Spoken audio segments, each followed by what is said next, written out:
From the studios in Joplin, Missouri, Good News Productions International presents Venture in Faith. Outstanding Christians of our generation telling their own story of how God has worked in their lives.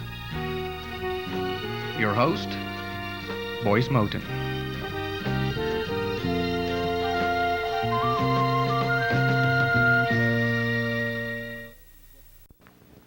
Our venture in faith for today is something different from what we've done before because we're not dealing with the story of an individual life, but rather of an institution. We're going to be talking about the Ozark Bible College, which actually began as the Ozark Christian College and which now will be the Ozark Christian College again. Our guests are Don Earl and Gail Boatman and President Ken Idleman. We have access to a number of slides which I have gone through and picked out, and they go clear back to 1952. Let's begin with just a few of these slides which you'll be able to see before you, and they will bring you up to date perhaps a little bit on the Ozark Bible College. And I'm going to ask President Idleman and President Boatman and Gail to speak however they want to. The first slide is going to be illustrating the Great Commission. Jesus commanded his apostles to go into all the world and make disciples of all nations, baptizing them in the name of the Father and of the Son and of the Holy Spirit. In a very real sense, the Ozark Bible College has been doing this, training students to do this, and today it can be truthfully said that the sun never sets upon graduates of the Ozark Bible College. Wherever the sun is shining right now, there are graduates of this college which are faithfully preaching and teaching the gospel of Jesus Christ. The next slide will feature the present chapel of the Ozark Bible College, and I'm going to allow Don Earl and Gail to pick up the narrative from here. All right, that beautiful building there was a dream. We needed space. The original administration building, we had cafeteria in it, we had bookstore in it, prayer meeting in it, chapel, and everything had to be torn down each service and put back together. And so when the chapel was completed, that was beautiful. I think Gail would like to tell you about the roof. See, we were having prayer meeting eventually in a tent as we outgrew the administration building. This was the day of the short skirts. The girls were sitting there. In the evening, it was cold in that tent, and so we came with blankets to cover up, and we needed to be in that chapel building. We're going to see a picture of that in a minute, but now we're going to see right in front of the chapel building is this very beautiful symbol that the college does stand for world evangelism, that around the world right now there are teachers and preachers and elders and deacons and evangelists and missionaries preaching the gospel of Jesus Christ. Now, this is Don Earl and Gail X number of years ago, and I must say you guys really hold your age well. You've been voting for several years now, I understand. Yeah. I said that I don't think you've aged in 30 years. I really don't. Your hair might have been a little Thank blacker you. than Don. Thank you. Mm-hmm. But it was 1952 when you came to the college. Right. And this is a picture of the graduating class of 1952. Right.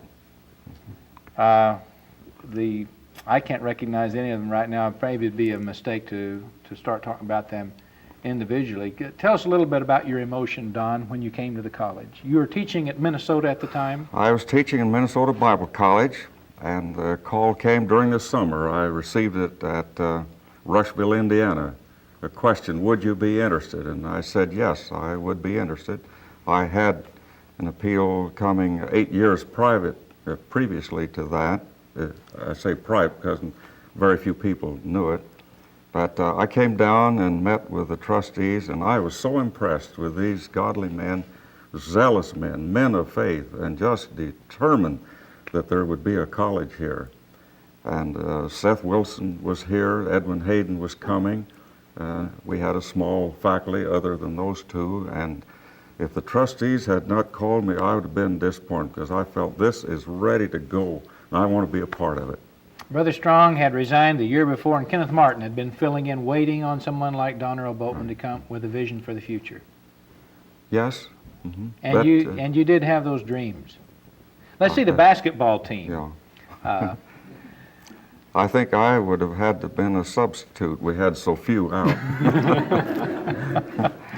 Of course, that's something that Jesus advanced in wisdom and stature and favor with God and man. He had a fourfold development, and so the college has had athletics and other things other than just preaching. Right. But preaching has still been, and world evangelism have been the dominant factor around which the college life has revolved. Right. Here's another slide. Bible-centered faculty. Amen. Either of you men want to say something about that? I thank you. He respects me. I'm older. You might not suspect that by looking at it. We have felt the Bible is central. It's the Bible, the gospel that wins people to the Lord, and it's the gospel that keeps the students in line and challenges them to go preach it. So the Bible has to be the heart of the curriculum.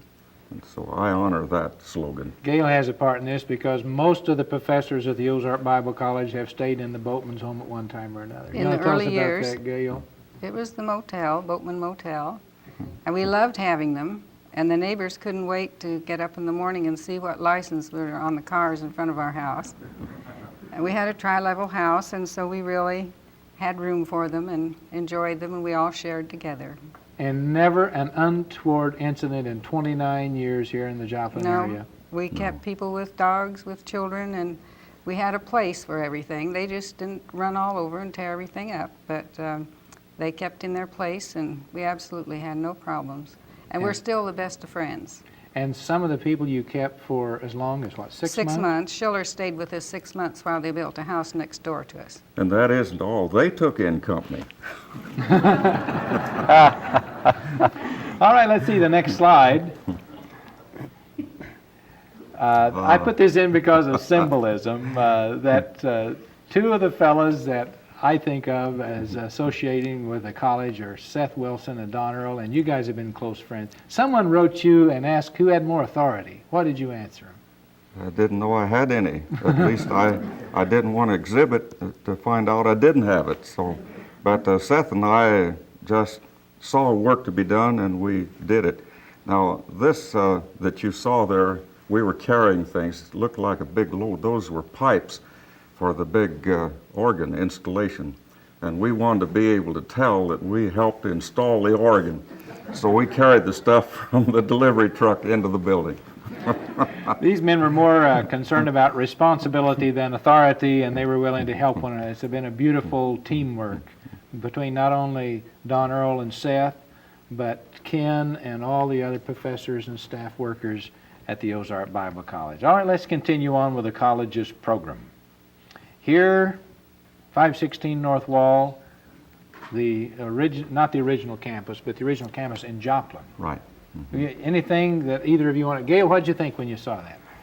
Well, we were there 6 years before, and we had been invited to come and look the college over and see if he would be interested in coming. And Roger was just, 18 months old or so, and we stayed on the second floor. And I was new in the college work. I'd been to many of our colleges, which were in the very beginning then. And I thought, well, if he sees something in it, there must be something in it. And so wherever he goes, I have always gone, and I've never been sorry. The Boatman's mansion was right next door. Right. Let's see that. The president's home. 5 years we were there. All right, any comments on that? Well, it eventually became the music hall because we ran out of space in the other building, and we had added on to this old colonial style mansion. So we needed room for the students to practice piano and voice, and so we moved out. This is where Gail's vision came in and her faith came in. Mine was in the college, hers was in a home for the Boatmans. And so 3 of the ladies walked out in a field. There was no road there, no water, no utilities, and said, we 3 faculty people should have houses side by side. And So they took it from there, and we had 3 very nice homes then. And it was her faith and zeal that developed that. I let her develop home. Mine was the college. All right, we'll come back and talk about the music department later, because that has been a very significant part of the program of the Ozark Bible College down through the years. But now let's continue on with the college back in the 1950s when Don Earl and Gail came.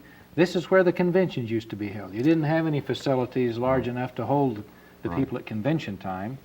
So what, you rented this? Right.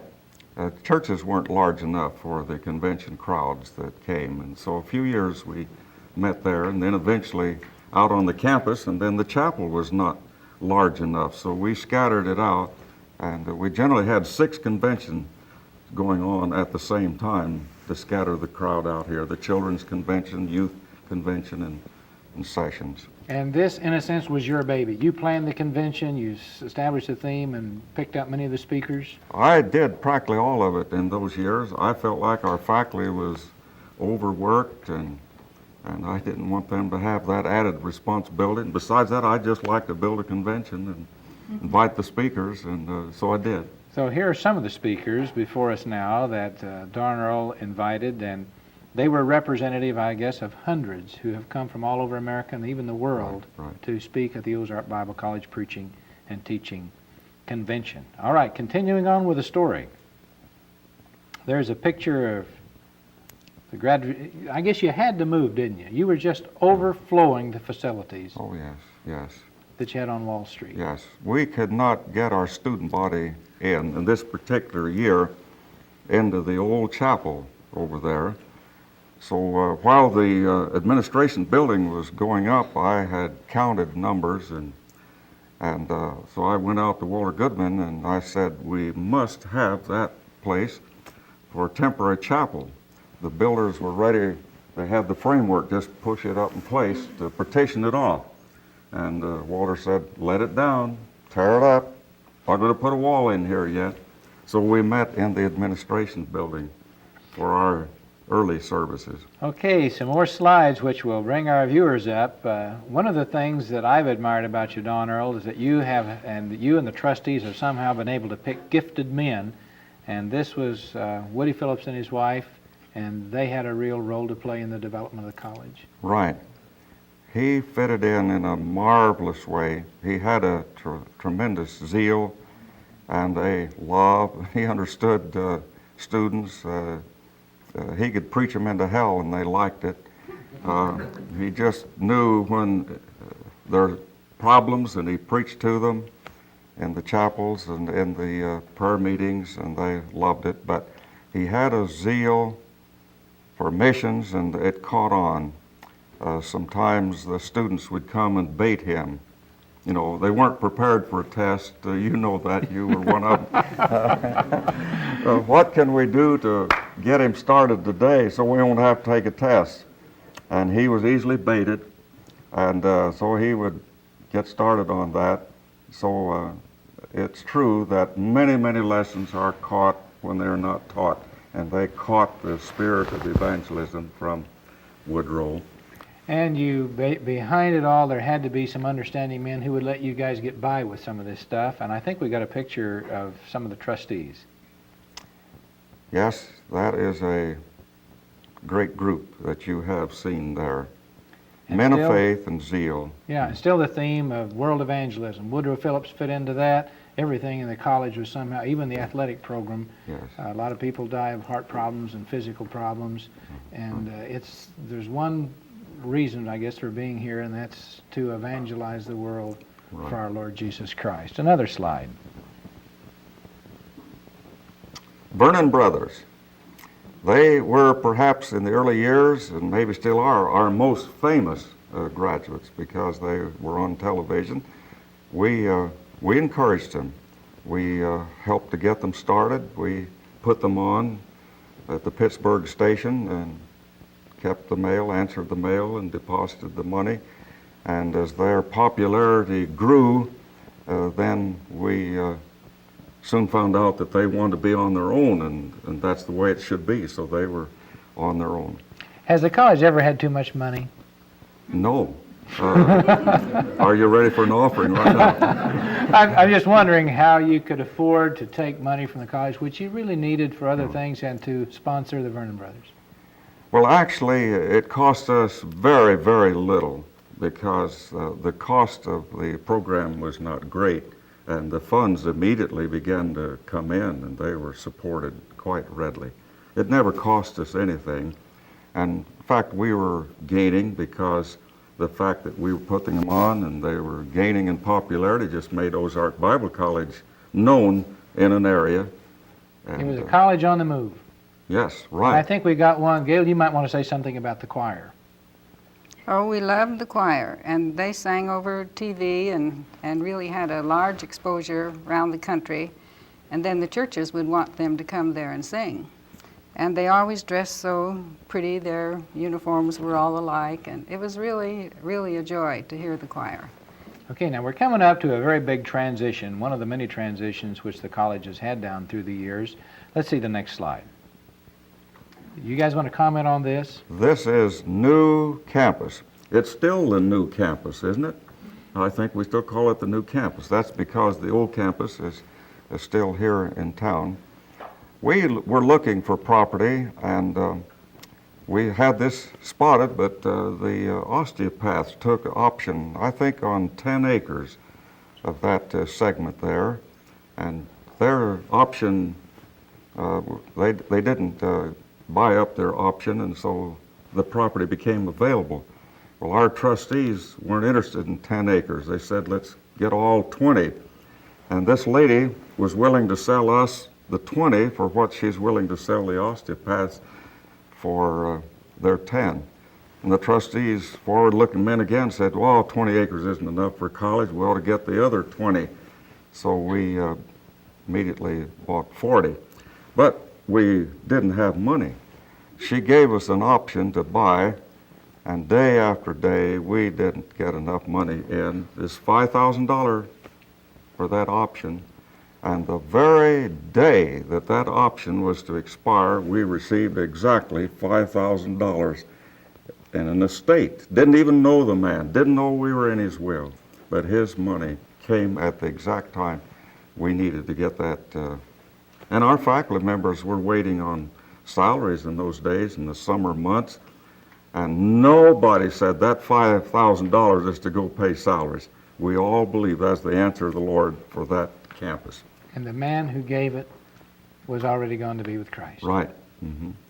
I think we've got another couple of slides that will give our viewers an opportunity to see. It was just nothing there, just out on North Main Street Road, Right. some rough territory. I think the next picture also shows the putting up of the sign out there. You had to stake out a claim, I guess. Yes, right. And then, Gail, I'm going to let you comment on the next slide.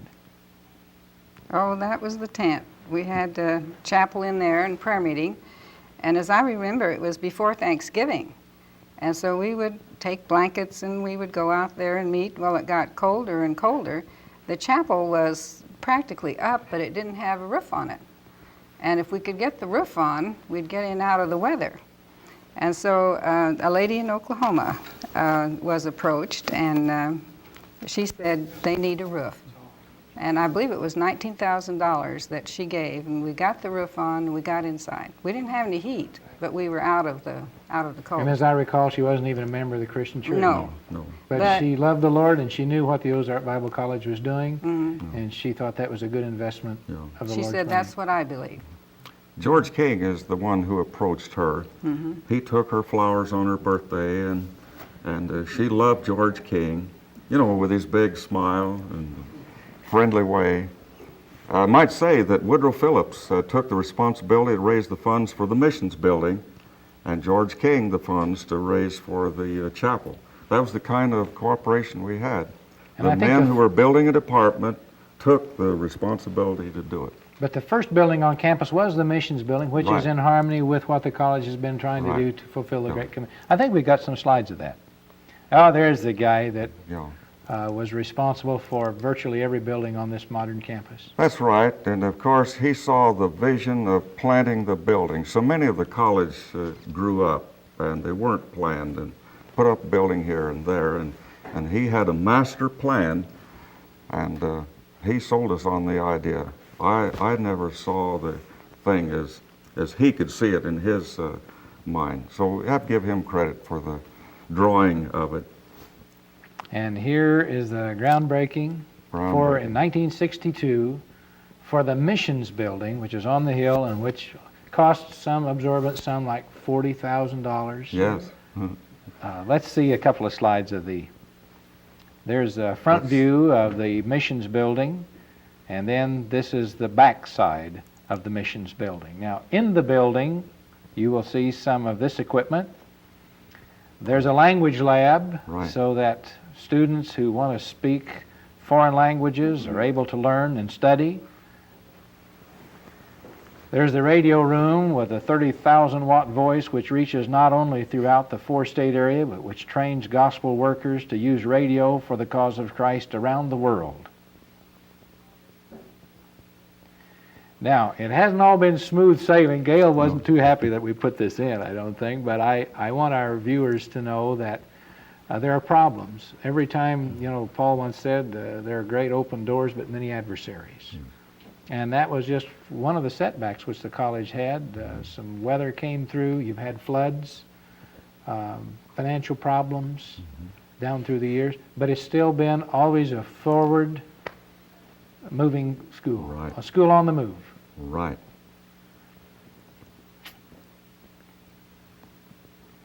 All right.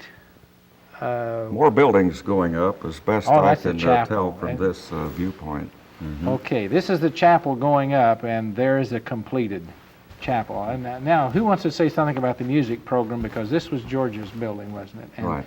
the music of the Ozark Bible College is on LP records and cassettes and in the hearts of literally millions of people. As I remember, George is the one that had those colored lights put out there. And I was working at the time, and different professional people would say, "What are all those beautiful lights out there?" And it called a lot of attention and attraction to the college. And we were happy that the people were proud to say, "There's Ozark Bible College." Well, it seemed like that was the end of growth to some people, but you were just getting started at that point. Let's see another slide. Here's an aerial view, and maybe we ought to just reiterate what Don Earl just said about a well-planned campus. Right. It just represents gifted men using their gifts for the glory of God. I might say, I debated with Walter a little bit. I said, you're going to put up cement block and then brick surface.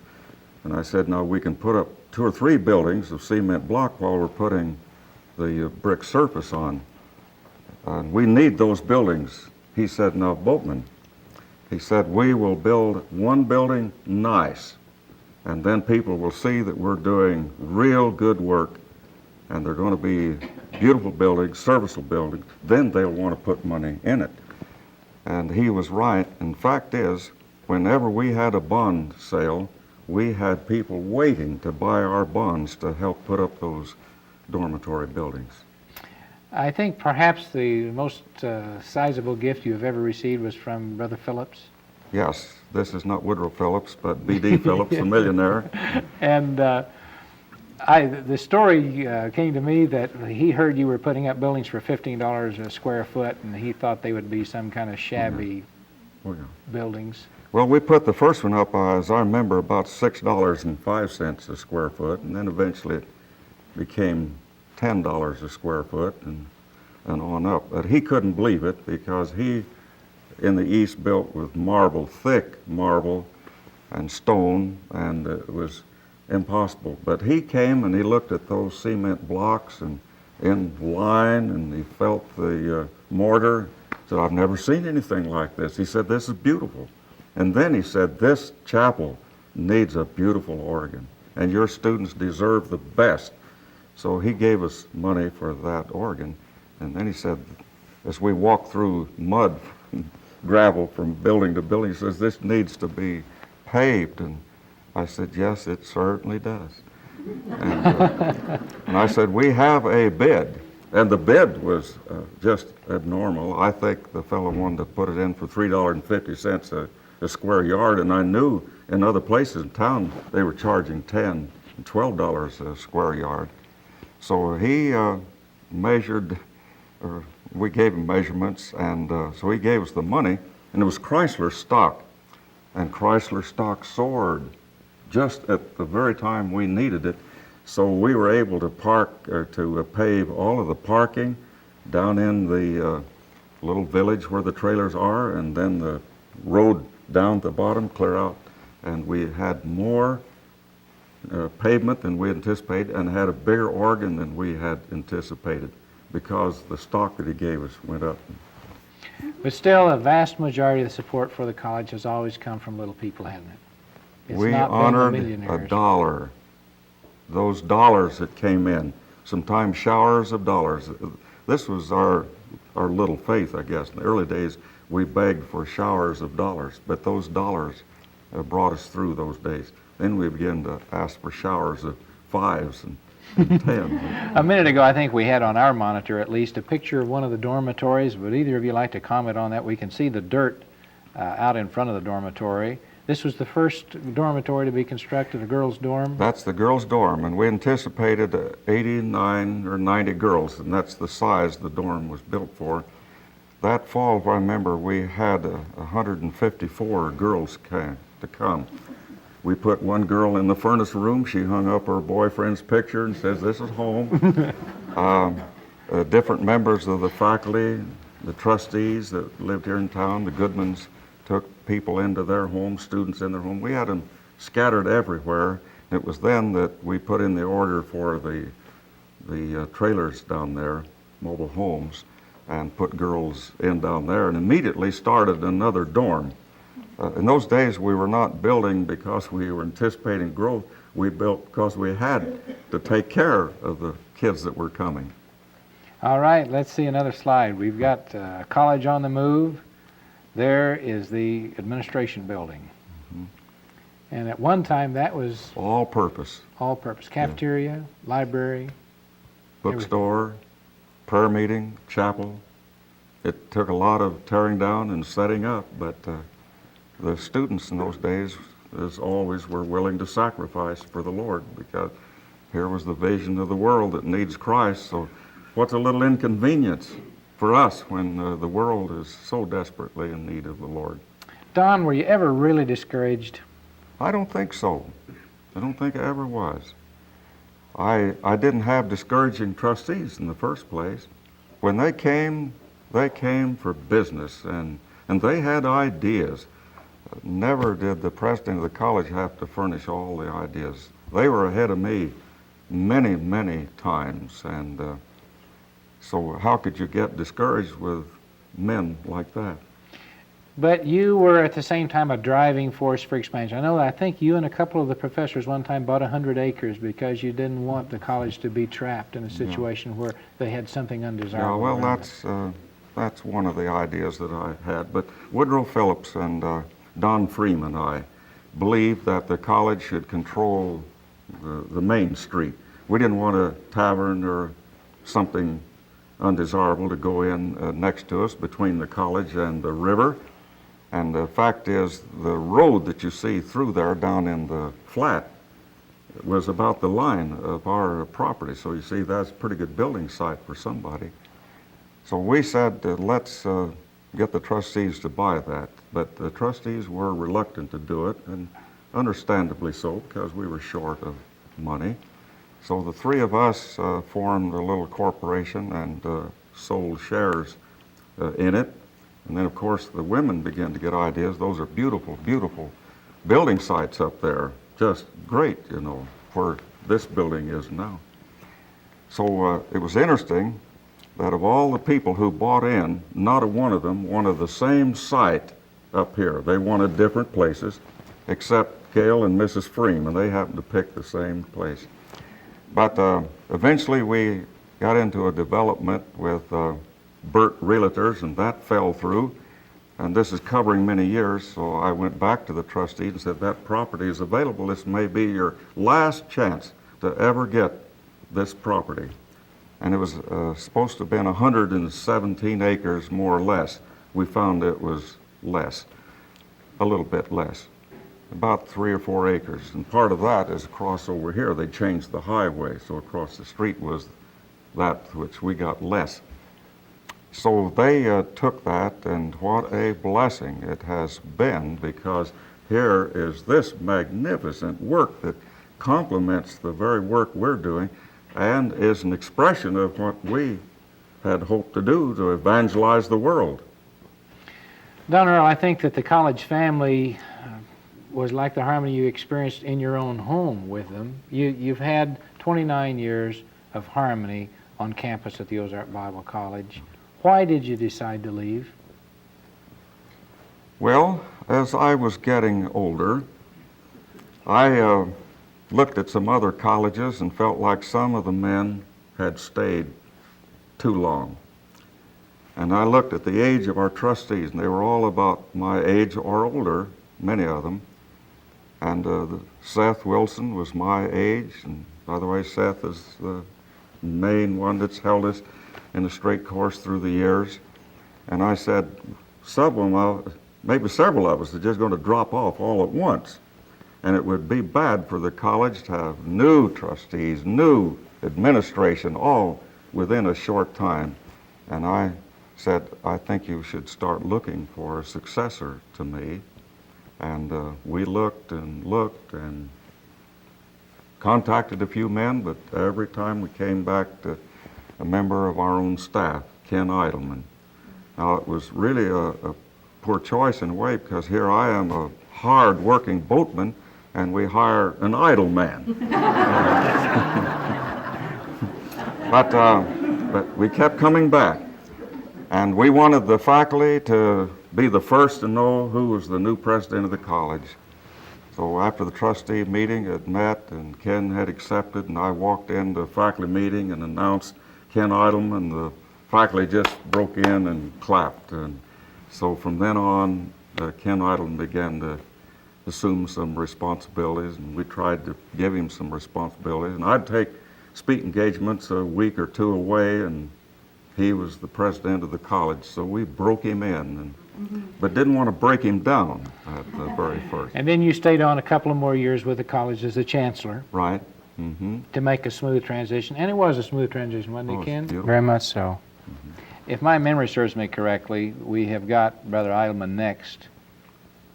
I'm not sure on this monitor. We'll see. If not, we'll show him right here in person. Ken Idleman. And so, Ken, I want to start asking you a little bit. We've been talking about a college on the move. I know that some people thought when they were down on Wall Street that would be where they would die, and yet some people with vision saw much, much more for the college than that.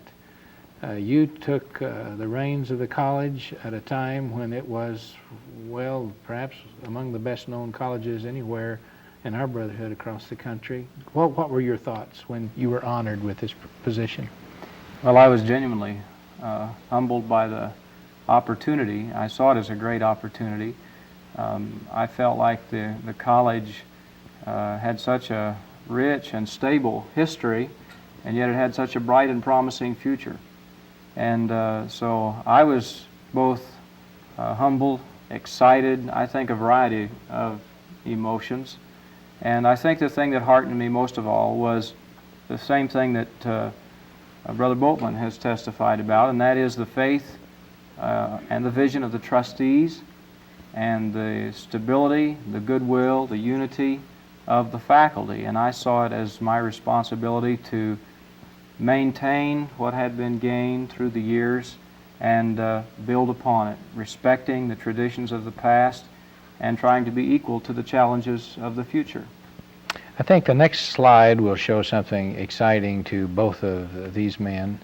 It's the number of students, and of course the bottom line is always people. Here are some of the choirs of the college, and the next one is of graduates, which I say again, are all over the world. There's not a place in the world where you don't find graduates of the Ozark Bible College. Our graduates are in over 30 countries of the world, and they're in all 50 states.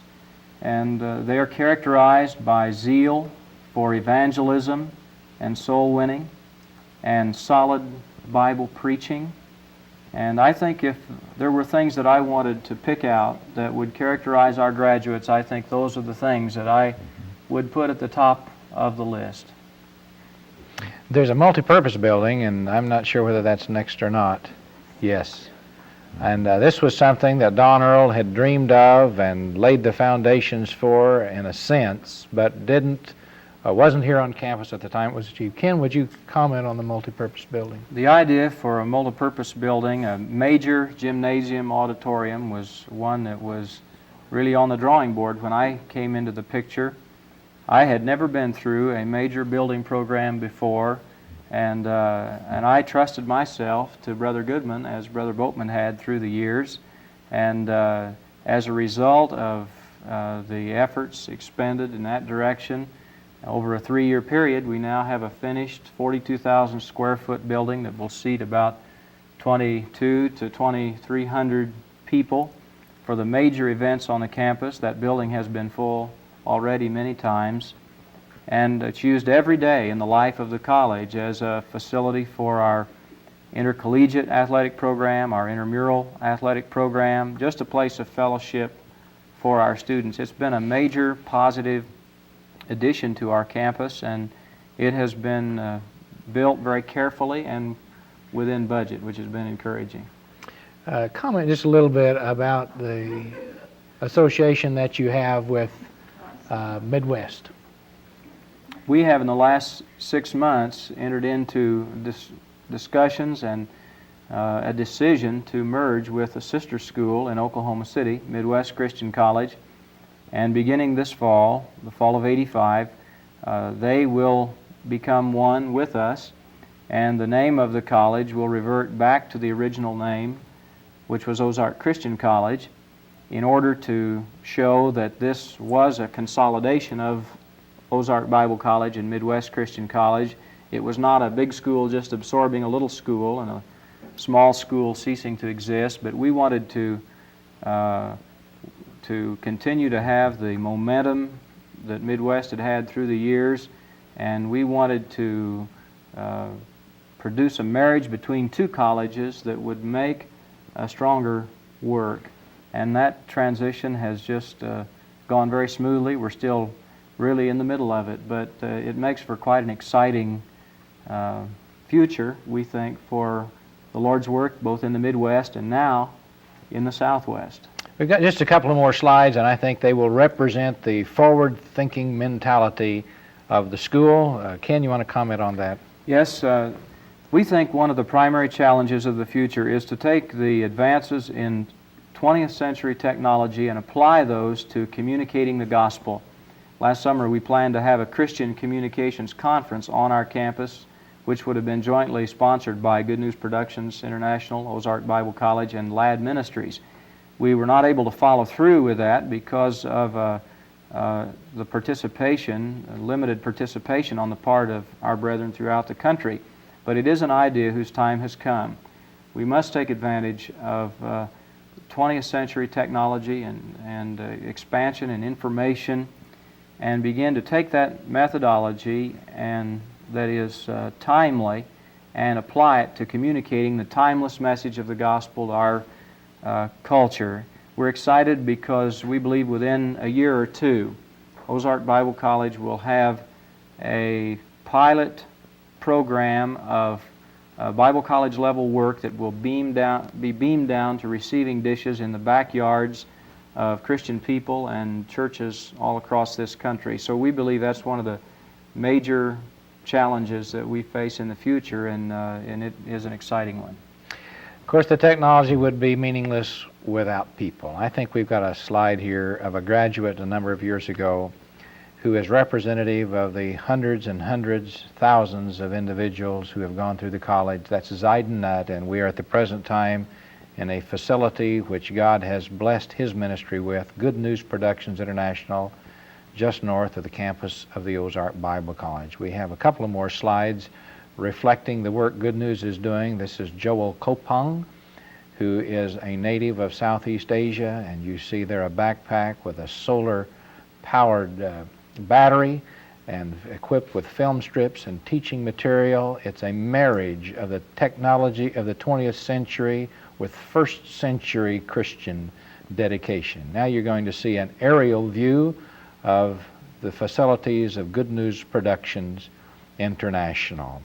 Now, Ken, while our viewers look at a picture of the world with Jesus superimposed upon it, I want you to look into that camera and make a special appeal to our viewers. I think if I would summarize what has been said about the history of the college and the future of the college, I would condense it into one single statement, and it would be this one. The world is constantly changing, but the need for Christian leaders and workers never does. And the need for young men and women and people in midlife, career change people, to commit their lives to servant leadership in the church of the Lord Jesus Christ has never been more intense as it is today. The challenge has never been greater. As we've accelerated in our technology, we've degenerated in our morality. And Christian leadership is the primary need for leadership in our day. Not leadership in big business or big government, because political answers and economic answers will not do. But the Christian gospel needs to be preached to the uttermost parts of the earth, and people need to be discipled to Jesus Christ. And that's an exciting mission worth anyone's investment of a lifetime. Amen. Amen.